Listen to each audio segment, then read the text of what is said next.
What is up, guys? I'm here to give you another quick update on my basement arcade. It's been a quiet couple of weeks, but I have done some shopping and I've upgraded the basement arcade with a couple of new items that I think you'd be really interested in seeing. Just as a promise from last time, here's that A-frame cabin that I was talking about. I actually really love this set. I've gotten into Lego in a really big way, so my better half and I really enjoy building new Lego sets. This A-frame cabin is super cool. We love going to the cottage and hiking, and so this one just does a really good job of putting together like a nice set. There's a lot of detail in here. It's a little shaky, but if you look inside, you can see some pretty nice detail of how the cabin actually looks. This piece is a little loose. It's a little bit kind of hard to put on, a little janky, but overall it looks quite nice. What else do we have here? Yeah, so I did buy a new PlayStation game. So I bought WCW versus the World. This is actually one of the last games that I had in my collection that I wasn't that I had sold earlier, that I was just looking for. So I was really happy to pick up a copy of this. It's one of the few items that I've actually ordered from eBay in the United States. It took a couple of weeks to get here, but they're just not, I was like not able to find this game here in Canada. So a really cool game. Just a lot of interesting wrestlers. The artwork is really interesting too. If you haven't had a chance to play it, check it out. It's a really fun 2-player game. I think there's only about 2 games that I'm still looking for that I used to own that I haven't been able to pick up on the PS1. One is Marvel Superheroes vs. Street Fighter, and the second one is Marvel vs. Capcom. Both are actually fairly expensive. I had somebody flake on me for the Marvel vs. Street Fighter. He just didn't show up for the pickup, and so I've kind of been holding off for a little bit to see if I can get it online as opposed to finding someone that's selling it. Some of the other cool things that I've picked up, and this is definitely, I would say, month of the plushie. There's been so many different plushies that I've been able to pick up to add to the basement arcade. I'll show you all of them. They're really cool. I think they look awesome. And I was able to pick up some cool Ninja Turtle stuff. So I was a huge Ninja Turtles fan when I was a kid. So I picked up some cool Ninja Turtles gear as well. But as you can see, I think this guy's name was Thwomp. I've picked him up. He's a really cool plushie from a Bowser set that I was able to pick up. So there was this Bowser box that I bought, and I think it was at Walmart that I bought this, but inside the box, you get quite a few things. There's a pair of Bowser socks. I think you get a nice little duffel bag. There's an umbrella in there as well. And you get some other cool Bowser things that I'll show you in the rest of this tour. So next up is I was able to pick up a couple of new Ninja Turtles toys. I have the vintage toys once again. I don't know if you can see them super clearly. I picked up some cool mutagen ooze, but I picked up 8 Ninja Turtles toys. So I think I picked up most of the new set. So I've got Michelangelo here. I've got pretty much all of them. So I've got Donatello. He looks really cool. We got Raphael here. Always a bit of a bad dude. I think we've got Leonardo here. Looks kind of a mean machine. Picked up some of the bad guys too. I've never had these bad guy toys when I was a kid. It just never made sense to me why anyone would want the bad guy toys when I was a kid, especially given that they were kind of expensive. You'd wait till like your birthday to get one of these. But now that I'm an adult and I have access to adult money, I think picking up the bad guy toys is really cool too. So I got Bebop here. Obviously, with Bebop comes Rocksteady. He looks a little bit weird here, though. I think his face is definitely way too big in this version of the cartoon. We have Leatherhead. I remember Leatherhead from, I think it was Turtles in Time. And then finally, Superfly. I think his name was Baxter Stockman, if I'm not mistaken. As you can see, the only one that I'm actually missing out of this set is Master Splinter. And I believe he's kind of like a hipster Splinter, too. He's got I think he's got some sunglasses on, or some hipster glasses on, so it's pretty cool. I was able to pick up 8 of these. I'm missing just the one. Hopefully, if I can find that last one that I'm missing. I've checked around a couple of different stores, haven't been able to find him, unfortunately, but if you have a tip, do let me know. What else do I have here? So I did mention that it's kind of month of the plushie. I've got a little Pikachu set over here. As you can see, I've rearranged some of my stuff in the basement arcade. Got a cool little Pikachu that's peeking over some of these Pokemon Keeply Pokemon shops. I was able to pick up, something really interesting. I was, once again, as you've seen in my videos, I was a huge Transformers fan, particularly Starscream. And so from Transformers the movie, when I believe it's Starscream, he overthrows Megatron, he throws himself a coronation. So this is a really cool figure I was able to pick up at a local comic convention. It's Coronation Starscream. I haven't opened it up, but I've seen videos of it and it looks absolutely incredible. So I just feel like the color scheme's on point. The Starscream with the little crown looks super cool too.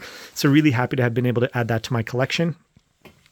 I don't know if I showed you this last time. I don't think I had it last time actually, but my cousin gifted me a Game Boy Pocket.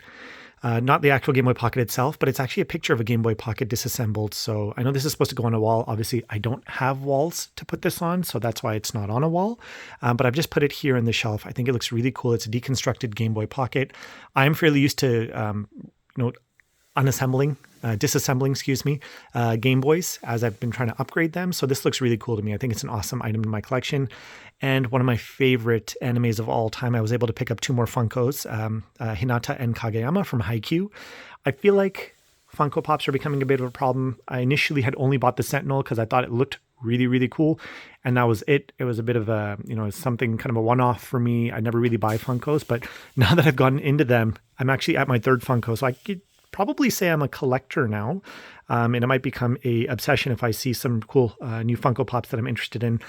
2 more little plushies, as I was mentioning. I got little Tails and a Knuckles plushie as well. So I'm not sure where to put these guys. I don't have enough shelf space down here. If I add another shelf, it might make this section or this room a little bit smaller, but I've got 2 new little plushies here.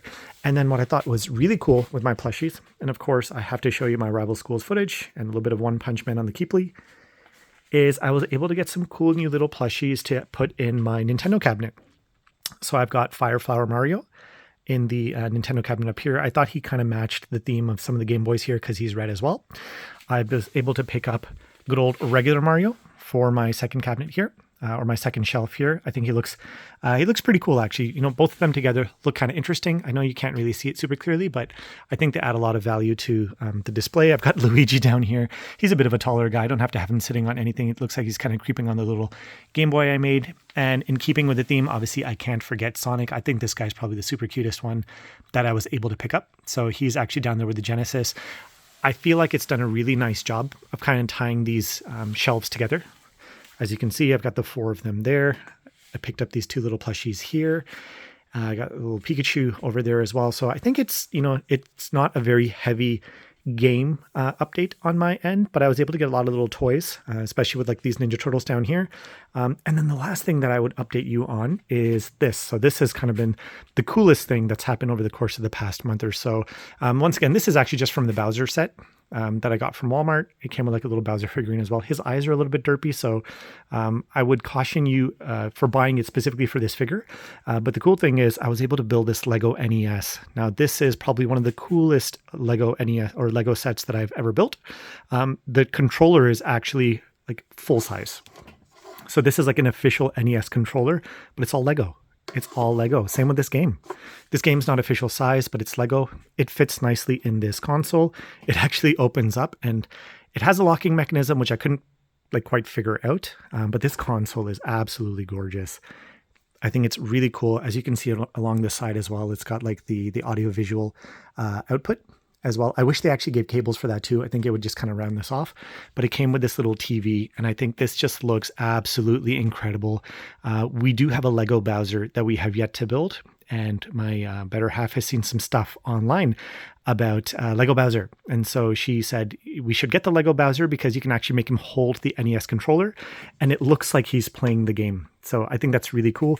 I'm going to push this guy a little bit to the side for a second and just show you one really, really interesting feature about this little TV. So if I spin this little dial on the side, it actually shows you the Mario kind of going through the game. So he jumps over some stuff, slides over a couple of things. He can pick up some mushrooms. It's just a really cool different, it's a really cool set. There was a lot of internal working components into this actual TV itself to make it kind of smooth, make it functional, but I think they did a really tremendous job with this set. Overall, I'm really happy with the updates that I have to the Basement Arcade. Once again, not a very heavy game-focused update. I only bought that one game, WCW versus the World, but I've added a couple of Lego sets. I've added a couple of plushies, some cool new artwork. And I think it's really coming together. I think it's looking really nice. I'm trying to be a little bit particular about what I add next, but if you have any recommendations or suggestions, please feel free to flip them my way. I'm really proud with how this Basement Arcade's coming together. Oh, one thing is I didn't have a place to put this Sonic set. So he's kind of just sitting there. This was actually a birthday gift for my sister, so I don't want him just sitting there on that shelf. I'm going to try to find a better location for him overall so he'd get a little bit more love, a little bit more attention. If you can think of an area that I should put him, please point it out. And if there's anything that you want me to review, please point it out as well. It would be my pleasure. Okay, cheers, everyone. Thank you so much. Have a good one. Take care. Bye.